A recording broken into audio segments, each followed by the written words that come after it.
Welcome to recipes இன் மே வே. இன்றைக்கி நம்ம அருமையான சுவையில் குறைஞ்ச பொருட்களில் வெனிலா ஐஸ்கிரீம் தான் செய்ய போகிறோம். 3 பொருட்களில் இந்த ஐஸ்கிரீம் செய்ய போகிறோம். 250 மில்லி அளவுக்கு 2 விப்பிங் கிரீம், ஒரு டின் மில்க் மேட், இது 380 கிராம். மில்க் மேடுக்கு பதிலாக கண்டென்ஸ்டு மில்க்கும் சேர்த்துக்கலாம். 2 டீஸ்பூன் வெனிலா எசன்ஸ். இந்த விப்பிங் கிரீமை 2 லிட்டர் அளவுக்கு ஒரு பவுலில் ஊற்றிக்கலாம்.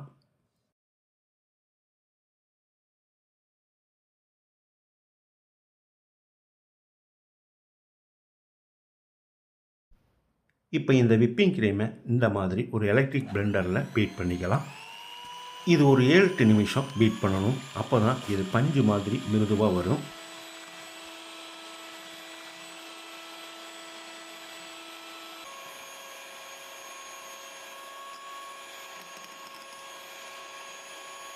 நம்ம விப்பிங் க்ரீம் பவுலில் ஊற்றும் போது கால் பாகத்துக்கு தான் இருந்தது. இப்போ பார்த்தீங்கன்னா நிறைஞ்சு வந்திருக்கு. இந்த மாதிரி பஞ்சு மாதிரி இருக்கணும். இந்த அளவுக்கு அடிச்சுக்கோங்க. இப்போ இதில் மில்க் மேடை ஊற்றிக்கலாம். இதுக்கு பதிலாக கண்டென்ஸ்டு மில்க்கும் ஊற்றிக்கலாம். இதோட 2 டீஸ்பூன் வெனிலா எசன்ஸையும் ஊற்றிக்கலாம். ஒரு 3-4 நிமிஷம் இதை நல்லா கலக்கணும். நம்ம எடுத்திருக்கிற அளவுகளுக்கு 18 ஸ்கூப் ஐஸ்கிரீம் வரும்.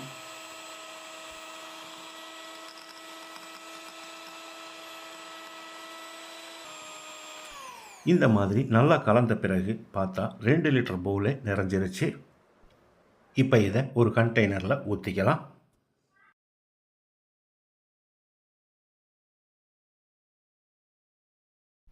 இப்போ இதை இந்த மாதிரி ஒரு ரேப்பிங் பேப்பரில் மூடணும். நல்லா டைட்டாக இருக்கணும். இப்போ இதை மூடி வச்சு 8 மணி நேரம் ஃப்ரீசரில் வச்சிடலாம். 8 மணி நேரம் ஃப்ரீசரில் வச்சுருந்தோம். நம்மளோட ஐஸ்கிரீம் இப்போ ரெடி ஆயிருச்சு. 250 ரூபா மதிப்புள்ள 3 பொருட்களில் கிட்டத்தட்ட 750 ரூபா மதிப்பளவுக்கு ஐஸ்கிரீம் ரெடி ஆகிருக்கு. இப்போ இதை நம்ம சர்வ் பண்ணிடலாம்.